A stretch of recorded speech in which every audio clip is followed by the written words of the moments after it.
बिस्मिल्लाहिर्रहमानिर्रहीम। ये हमारा 26 लेक्चर है वेव्स एंड ऑसिलेशंस का।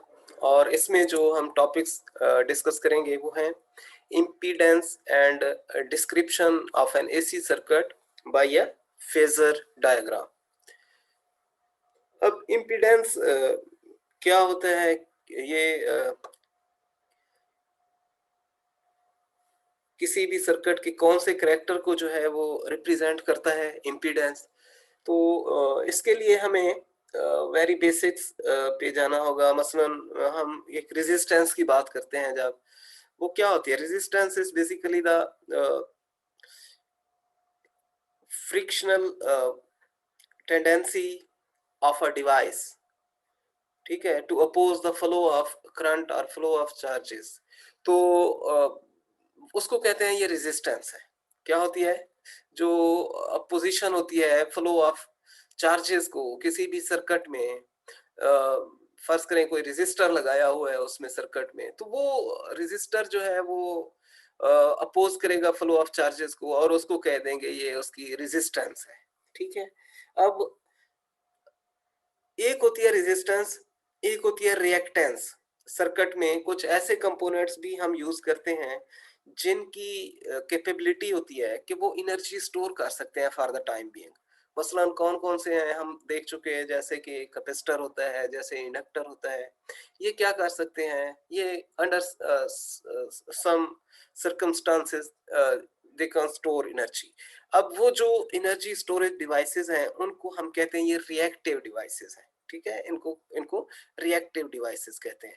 और यहाँ पे अगर एसी में सॉरी कैपेसिटर में अगर कोई जो है वो सिग्नल पास ऑन हो रहा है और उसमें जो है वो कोई फ्रिक्शनल फोर्सेस इन्वॉल्व हो रही हैं जो अपोजिशन का करैक्टर जो है वो डेवलप कर रही है वहाँ पे, तो अल्टीमेटली हमें वहाँ पे भी रेजिस्टेंस का सामना होगा टू फ्लो द चार्जेस।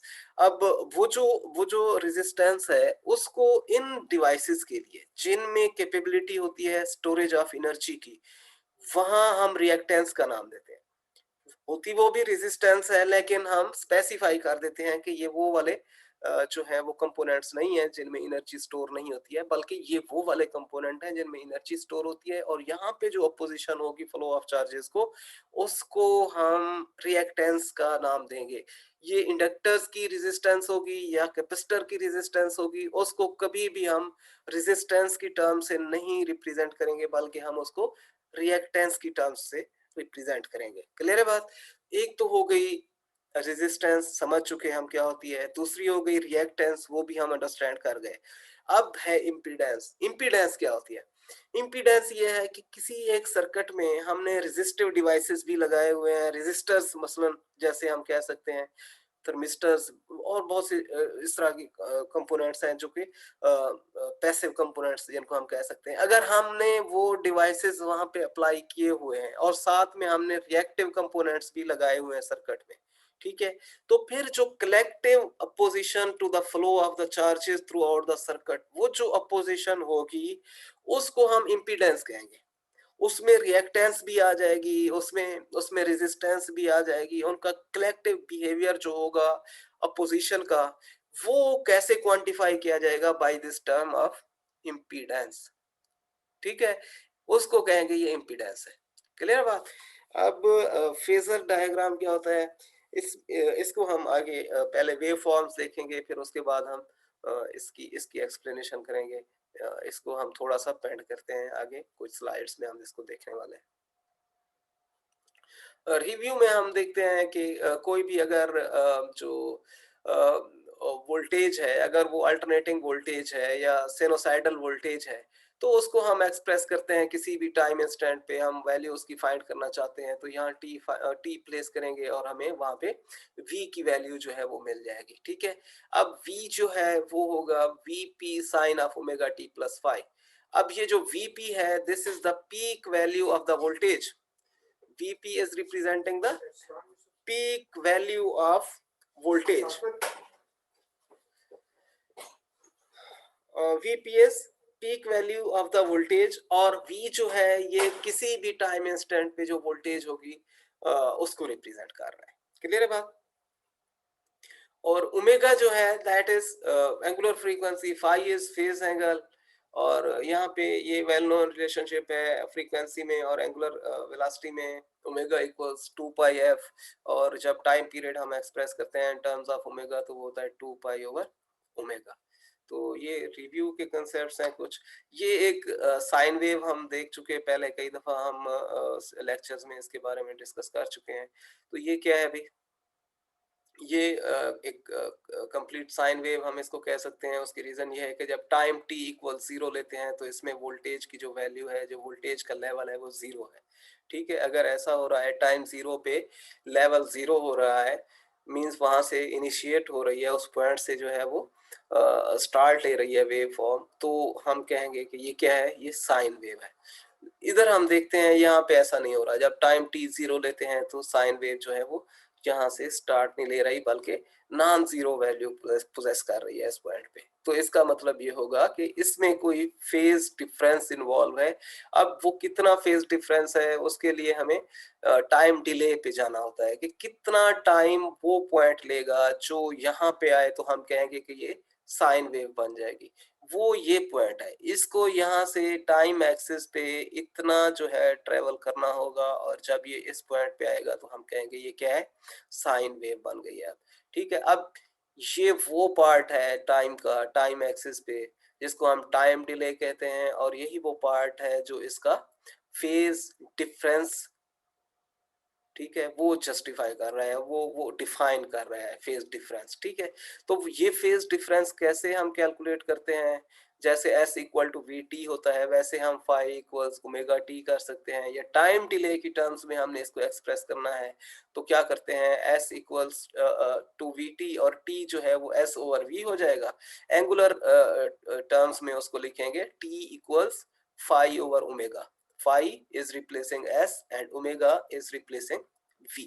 तो phi over omega जो है ये टाइम को एक्सप्रेस कर रहा है। ठीक है, तो ये टाइम है वो जिसको हम कह रहे हैं कि ये टाइम डिले है। ठीक है, अब यहाँ पे जब हम साइन फंक्शन लगाएंगे वेव को एक्सप्रेस करने के लिए, इस वेव को एक्सप्रेस करने के लिए, तो हम लिखेंगे कि वोल्टेज जो है वो इसकी मैक्सिमम वैल्यू जो है वो वीपी हो सकती है जब साइन 1 हो जाएगा, और जब साइन जो है वो 1 से कम है, ठीक है, और नॉन जीरो है, फ्रैक्शनल कोई वैल्यू दे रहा है, तो फिर उस वक्त जो है वो हम t की वैल्यू प्लेस करेंगे और वो रेलेवेंट जो वैल्यू होगी वोल्टेज की वो हमें मिल जाएगी। ठीक है, तो इसमें कहीं फाई हमें नजर नहीं आ रहा, उसकी वजह ये है कि ये जो वेव है ये फॉलो कर रही है साइन वेव के पैटर्न को। ठीक है, इसमें कोई डिफरेंस नहीं आ रहा है, जबकि यहाँ पे एक डिफरेंस है। ठीक है, वो जो डिफरेंस है वो फिर हमने फाई में यहाँ पे एक्सप्रेस कर दिया है। क्लियर है बात। अब ये फाई कैसे कैलकुलेट हो सकता है, ये यहाँ से हम टाइम डिले से देख सकते हैं, और भी हमने इसको रेडियंस और डिग्रीज में भी कैलकुलेट करके प्रीवियस लेक्चर्स में देखा हुआ है कि कैसे एक वेवलेंथ में हम 2 पाई रेडियंस एज्यूम करते हैं, हाफ वेवलेंथ में पाई रेडियंस, और 1/4 वेवलेंथ में पाई बाई 2 रेडियंस हम लेते हैं। इसी तरह 360 डिग्रीज, 180 डिग्रीज, ये हम पहले बहस कर चुके हैं इस पे। अब वोल्टेजेस एंड करंट्स, ये कैसे हम जो अल्टरनेटिंग वैल्यूज में हम इनको एक्सप्रेस करते हैं, या सिनोसाइडल वेव की टर्म्स में हम कैसे इनको एक्सप्रेस करते हैं। हमें पता है कि जो करंट है, अगर वो साइनोसाइडल करंट है या अल्टरनेटिंग करंट है, तो वो कैसे एक्सप्रेस होता है, I equals I P sine of omega t. अब ये आई पी जो है ये पीक वैल्यू है या maximum value of the current है। ठीक है, ये एम्पलीट्यूड ऑफ द करंट भी कहलाती है। ठीक है, और साइन ऑफ ओमेगा टी, जब साइन 1 होगा तो आई जो है मैक्सिमम वैल्यू देगा, जब साइन 1 नहीं होगा, लेस देन 1 होगा, तो उस वक्त जो है जो उस टाइम पे वैल्यू आ रही होगी उस पॉइंट पे टाइम एक्सिस के, वो वैल्यू हम यहाँ से, जैसे यहाँ पे अगर इस पॉइंट पे हम टाइम एक्सिस के हैं तो ये वैल्यू आएगी, अगर यहाँ पे हैं तो ये पीक वैल्यू आएगी। ठीक है, इसी तरह टाइम एक्सिस पे यहाँ पे है तो ये, अगर वोल्टेज ना हो, यहाँ पे करंट लिया हुआ हो हमने वाई एक्सिस पे, तो हम करंट भी यहाँ से साइनोसाइडल वेव से कैलकुलेट कर सकते हैं at any instant of time. तो इस तरह से हो जाएगा I equals I P sine of omega T. और जो रेजिस्टर्स हैं इसमें जब वोल्टेज हम इसके अक्रॉस वोल्टेज डेवलप होती है और वो फाइंड करना चाहते हैं तो वो कैसे कैलकुलेट करते हैं, वो कैसे फाइंड करते हैं, ओहम्स लॉ के मुताबिक V जो है वो आई आर के बराबर होता है। ठीक है। R is resistance of the circuit. और किसी भी सर्किट के अक्रॉस अगर वोल्टेज या रेजिस्टर के अक्रॉस जो वोल्टेज है वो क्या है, वो वी आर है, तो उसको हम फाइंड कर सकते हैं by this product, I and R का प्रोडक्ट जो होगा। तो आई जो है वो हम यहाँ से देख सकते हैं इसके बराबर है, और इसकी वैल्यू यहाँ प्लेस करेंगे तो वी आर जो होगा वो I p R sine of omega t, इस तरह से एक्सप्रेस किया जाएगा। इंडक्टर्स, ये तो था रेजिस्टर का केस, ठीक है। अब इसी को एक्सटेंड करते हैं इंडक्टर के लिए। इंडक्टर्स में हम भी जो है वो कैसे फाइंड करेंगे, अगर किसी इंडक्टर के दोनों एंड्स पे जो है वो वोल्टेज डिफरेंस जो है वो इंड्यूस हो रहा है, तो वो कैसे हम फाइंड करेंगे, वो होगा V L equals L D I over T T, time derivative of current multiplied by the inductance of the inductor, ठीक है। अब करंट ये आ गया हमारे पास, जैसे कि हमने प्रीवियस स्लाइड में देखा, V L will become equal to L into D over D T multiplied by this value of I, ठीक है, वो हमने यहाँ प्लेस कर दी। अब ये आ जाएगा omega L I P cosine of omega T. ये हमने किसी इंडक्टर के अक्रॉस जो वोल्टेज डेवलप हुई है वो हमने फाइंड कर ली। इसी तरह कैपेसिटर के लिए ये हम देखते हैं, V C equals 1/c into integral I d t. अब ये आई और डी टी ये क्या है, ये बेसिकली चार्ज है। जैसे Q over T equal I होता है, वैसे ही आप I को टाइम से मल्टीप्लाई कर दें, करंट को टाइम से मल्टीप्लाई कर दें, तो वो क्या मिलेगा आपको, चार्ज मिलेगा। अब ये टाइम इंस्टेंट जो है बहुत शार्ट है, dt डिफरेंशियल में आया हुआ है, तो हम चाहते हैं कि एक कैपेसिटर के अक्रॉस जो टोटल वोल्टेज डेवलप हो रही है वो पूरी की पूरी वोल्टेज हमें चाहिए। तो उसके लिए फिर हम यहाँ पे इस dt को जो है वो इसका इफेक्ट कम करने के लिए या खत्म करने के लिए हम इंटीग्रल लगा देते हैं। जब इंटीग्रल लगाएंगे तो यहाँ Q आ जाएगा, जो चार्ज स्टोर हो रहा होगा। Q ओवर C जो है वो VC के बराबर होता है, ठीक है। तो इस तरह I जो है वो I P sine of omega t है, और VC इसकी वैल्यू यहाँ प्लेस की, और क्योंकि यहाँ इंटीग्रल आ रहा है, फर्दर जैसे डेरिवेटिव लेते हैं और ओमेगा आ जाता है, यहाँ पे क्या है इंटीग्रल है, तो यहाँ पे डिनोमिनेटर में ओमेगा चला जाएगा। क्लियर है बात, ये आप जानते हैं, पहले प्रीवियस क्लासेस में आप पढ़ चुके हैं। VC equals minus I p over omega C cosine of omega t. अब ये वोल्टेज जो है वो हम फाइंड कर चुके for resistor, for inductor and for capacitor. और अब हमें चाहिए कि रेजिस्टेंसेस कैसे कैलकुलेट करते हैं किसी रेजिस्टर्स की, ठीक है। अब रेजिस्टर अगर हो हमारे पास तो हम क्या करते हैं, ओम्स लॉ के मुताबिक वोल्टेज को करंट पे डिवाइड कर देते हैं। अगर वोल्टेज की पीक वैल्यू लेनी है तो करंट की भी पीक वैल्यू लेंगे, और इस तरह से हम पीक वैल्यू ऑफ वोल्टेज जो है वो एक्सप्रेस करते हैं, I p R sine of omega t divided by peak value of current, वो होगी I P sine of omega t. क्योंकि पीक वैल्यू है तो साइन यहाँ भी 1 हो जाएगा, यहाँ भी 1 हो जाएगा। तो इस तरह ये आई p are over I P मिलेगा यहाँ से, ठीक है। और इसको जब हम सिंप्लीफाई करेंगे तो रेजिस्टर की जो रेजिस्टेंस होगी वो आर के बराबर आ गई हमारे पास। अब यही रेशो, ये जो हमने यहाँ पे इस्टेब्लिश की है ना, एक कंसेप्ट हमने डेवलप किया है यहाँ पे, इसको हम उठाएंगे और इसी को अप्लाई करेंगे इंडक्टर के लिए भी और कैपेसिटर के लिए भी। जब हम इंडक्टर का केस लेंगे उसकी हमें रेजिस्टेंस चाहिए, इसको रेजिस्टेंस कहते नहीं है, क्या कहते हैं, रिएक्टेंस कहते हैं, ठीक है। तो उसके लिए भी हम वही रेशो लगाएंगे, peak value of voltage across the inductor divided by peak value of the current passing through the inductor. तो वो क्या हो जाएगा, इसकी वैल्यू जो है वो omega L I P cosine of omega T, previous slides में हम देख चुके हैं।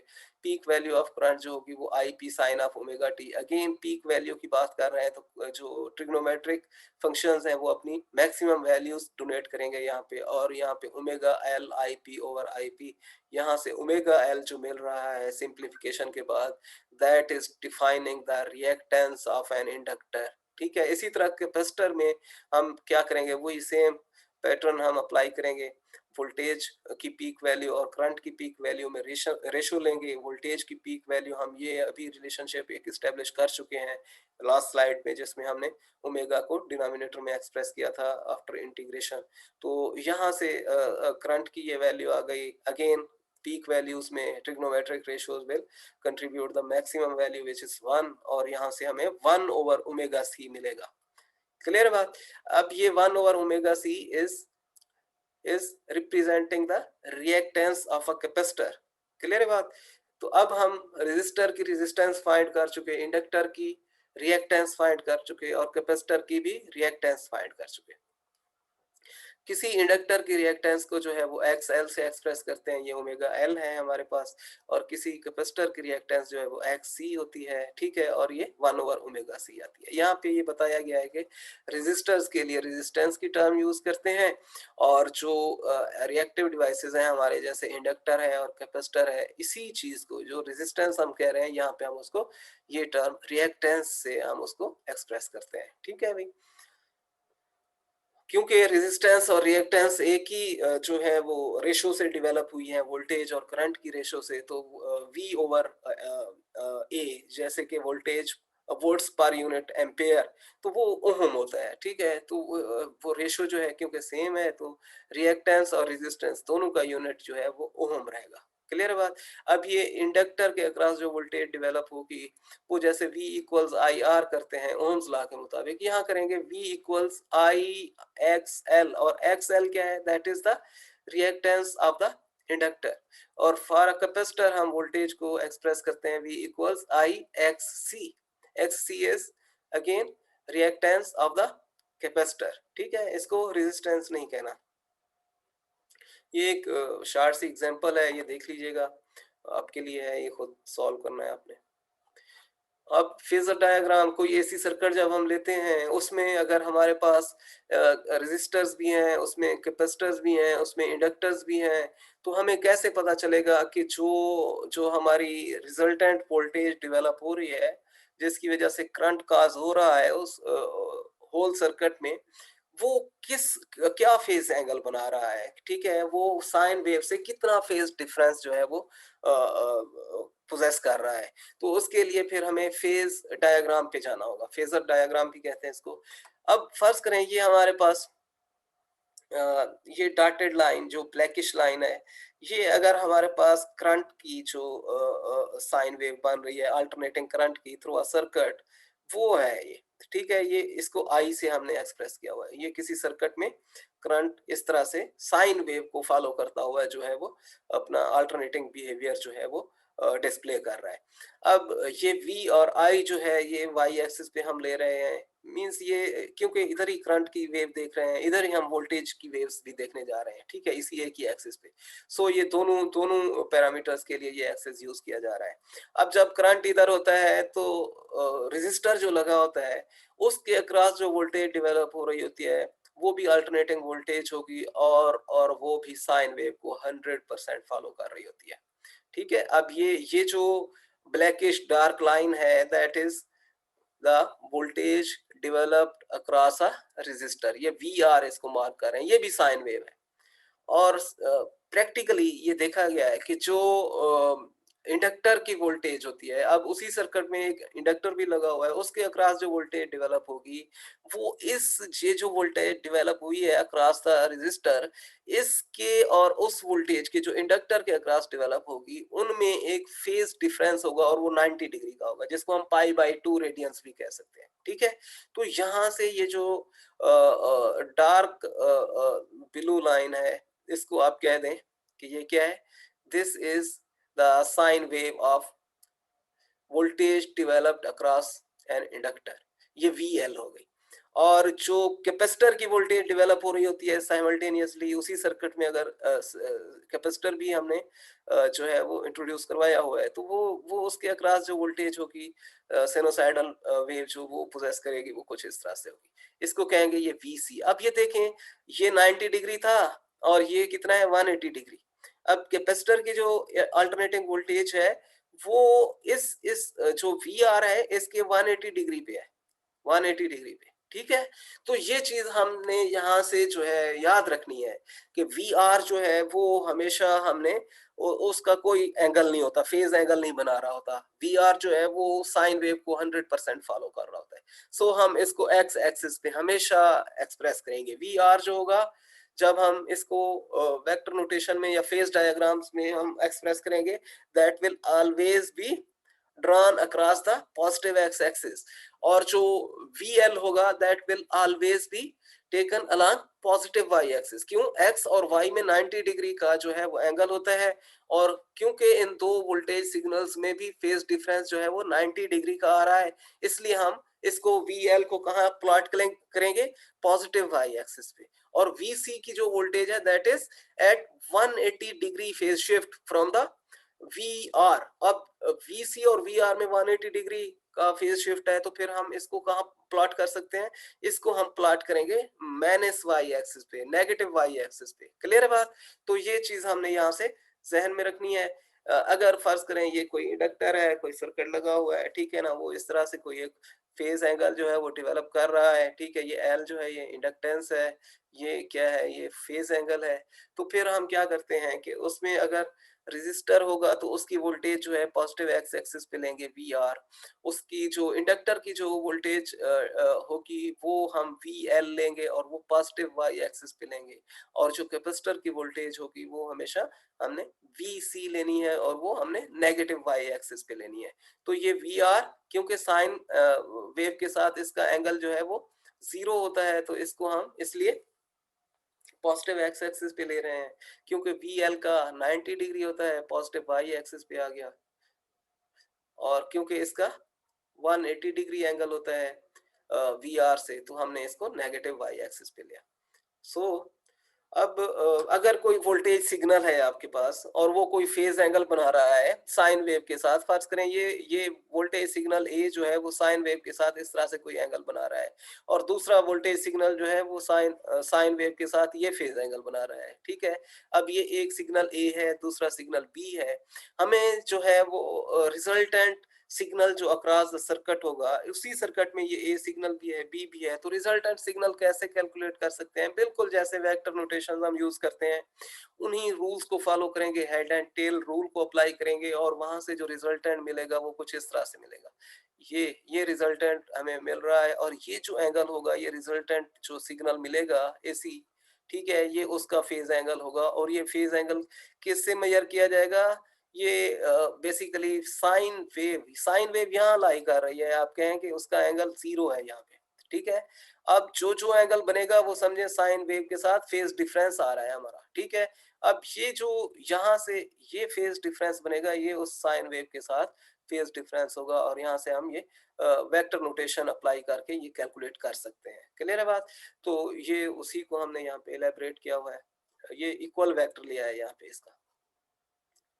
अब अगर सब्ट्रैक्शन करनी है, मतलब अपोज कर रहे हैं सिग्नल्स, तो एक अगर ए सिग्नल इधर है, दूसरा बी यहाँ पे ये डॉटेड लाइन है, और इसका नेगेटिव सिग्नल इधर आ रहा है, या अपोजिट सिग्नल इसका यहाँ पे है, ठीक है। तो फिर क्या करेंगे? इसका इसका एक वही रूल अप्लाई करेंगे जैसे वेक्टर्स में हम करते हैं, जब सब्ट्रैक्शन कर रहे होते हैं तो बेसिकली एक वेक्टर को हम क्या कर देते हैं? इन्वर्ट कर देते हैं, और उसको फिर ऐड कर लेते हैं उसी पहले वाले वेक्टर में। ये पहला वेक्टर है हमारा, ये हम सब्ट्रैक्ट करने जा रहे हैं इस वेक्टर से, तो इसको क्या किया है? इसको इन्वर्ट कर दिया है, अपोजिट डायरेक्शन में इसको ड्रा कर लिया है, और इसका इक्वल वेक्टर यहाँ लेंगे जैसे यहाँ पे लिया हुआ है, फिर ये क्या हो जाएगा? ए माइनस बी। और ये ए माइनस बी जो है ये कौन सा एंगल बना रहा है? फेज एंगल क्या होगा? इसको हम दो तरीकों से मेजर कर सकते हैं। एक ये है कि यहाँ पॉजिटिव एक्स एक्सिस से ऐसे घूम के आए यहाँ तक, जो एंगल बनेगा वो हम बता दें कि ये इसका फेज एंगल है, या दूसरा वे ये है कि ये भी हम ड्रा कर सकते हैं। वैसे ट्रेडिशन में ऐसा नहीं होता, पॉजिटिव एक्स एक्सिस से ही हमने काउंटर क्लॉकवाइज जाना होता है एंगल मेजर करने के लिए। लेट हम यहाँ से अगर ये मार्क कर दें फाई, तो भी ये वैल्यू वही होगी जो इस एंगल की होगी। कोई भी आप ट्रिग्नोमेट्रिक फंक्शन लगाएंगे, इस पे जो वैल्यू देगा वही वैल्यू यहाँ भी आएगी। क्लियर है बात? तो ये एक ही चीज है। अब फेज एनालिसिस में हम जा रहे हैं, आरएल सर्किट है हमारे पास। अब ये कोई इनपुट सिग्नल आ रहा है यहाँ से, ये हमारी रेजिस्टर लगा हुआ है, ये इंडक्टर लगा हुआ है, यहाँ पे जो वोल्टेज डेवलप होगी वो वी एल है, और यहाँ पे जो अक्रॉस द रेजिस्टर डेवलप हो रही है वो वी आर है। अब जैसा कि हम पहले डिस्कस कर चुके हैं कि वी आर जो है ये हमेशा इन फेज होगी साइन वेव के साथ, तो ये समझे कोई एंगल नहीं बनाएगी साइन वेव के साथ, तो ये वी आर आ गई, ठीक है, एक्स एक्सिस पे प्लॉट कर दिया। अब जो वी एल होगी वो हमने पॉजिटिव वाई एक्सिस पे लेना है। क्यों? क्योंकि उसने 90 डिग्री का एंगल बनाना होता है वी आर के साथ, तो वो वी एल आ गया यहाँ पे। अब ये दो वेक्टर्स हैं, एक ये एक ये। अब क्या करते हैं, पहले वेक्टर की टेल को आखिरी वेक्टर के हेड से हम क्या है जोड़ देते हैं, और ये हेड टू टेल रूल के मुताबिक ये वेक्टर जो होगा ये रिजल्टेंट वेक्टर कहलाएगा, और ये एंगल जो होगा ये फेज एंगल कहलाएगा उस रिजल्टेंट वेक्टर का। अब ये रिजल्टेंट वोल्टेज है और ये फेज एंगल है जो उसने साइन वेव के साथ बनाना है, एस्टेब्लिश करना है। क्लियर है बात? इसी तरह दूसरी फेजर डायग्राम देख रहे हैं हम किसी आरसी सर्किट के लिए। ये आर है, ये कैपेसिटर लगाया हुआ है।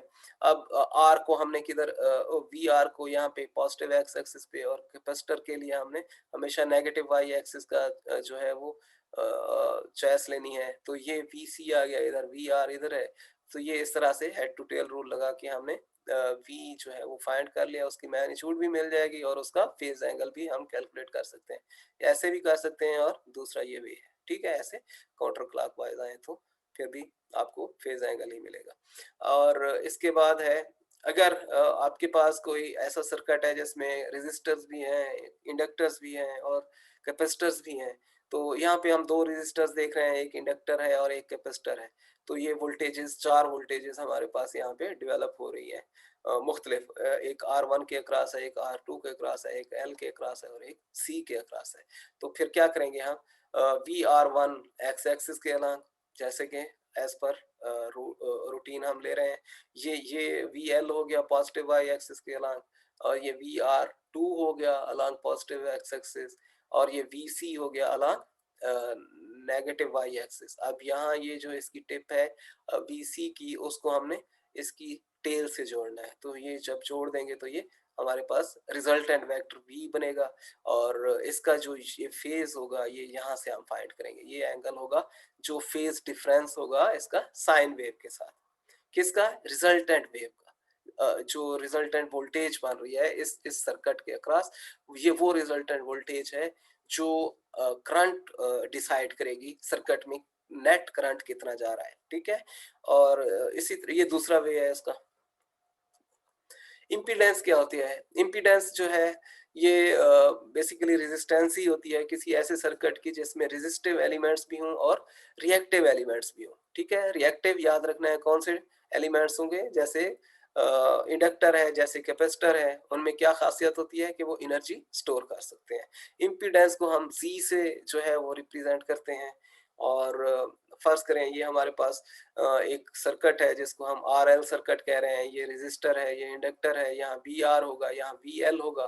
तो वी आर यहाँ पे हमने प्लॉट करना है, वी एल यहाँ पे प्लॉट करना है। ये वी आ गया, ये फाई एंगल आ गया रिजल्टेंट वेव का, जो हमारे पास साइनोसाइडल वेव बनेगी, रिजल्टेंट वोल्टेज जो होगी उसका।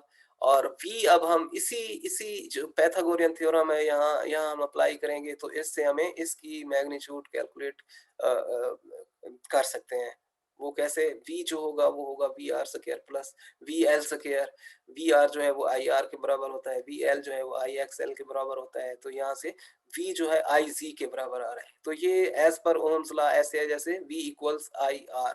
ठीक है, और आर नहीं है बल्कि यहाँ पे जी है। क्यों? क्योंकि यहाँ पे रिएक्टिव एलिमेंट्स भी अप्लाई किए गए हैं सर्किट में, तो वहाँ आर नहीं हम लगा सकते बल्कि हम जी लगाएंगे। ठीक है, तो अब जी क्या है? जी इटसेल्फ जो है R square plus X L square under root है। ये इम्पीडेंस है सर्किट की जिसमें रेजिस्टेंस और रिएक्टेंस जो है वो मिलके जो है डिफाइन कर रही है इम्पीडेंस को। ठीक है, और ये कभी नेगेटिव नहीं होती, इम्पीडेंस कभी नेगेटिव नहीं होती है, इसलिए हम कहते हैं जी इक्वल्स जी मॉड। ठीक है, ये हर वक्त पॉजिटिव वैल्यू ही पोजेस करेगी। और अब इसका फेज एंगल कैसे हम फाइंड करते हैं? अगर तो हमें रिजल्टेंट वोल्टेज का फेज एंगल चाहिए तो हम phi equals tangent inverse V L over V R कर देते हैं। और अगर हमें इम्पीडेंस का फेज एंगल चाहिए है तो हम क्या करते हैं, phi equals tangent inverse X over R भी कर सकते हैं। ठीक है, रिएक्टेंस ओवर आर। रिएक्टेंस किधर होगी? ये अब आपने देखना है कि इंडक्टर है तो किस तरह से ट्रायंगल बनेगी, ऐसे बनेगी इंडक्टर के लिए। और अगर कैपेसिटर होगा तो वो फिर इस तरह से ट्रायंगल बनेगी। ठीक है, तो ये उसके मुताबिक फिर आपने फाई भी कैलकुलेट करना है। ये हमारे पास इंडक्टर है जिसके लिए ये ट्रायंगल बन रही है, ये कैपेसिटर का केस है जिसमें ये ट्रायंगल बन रही है।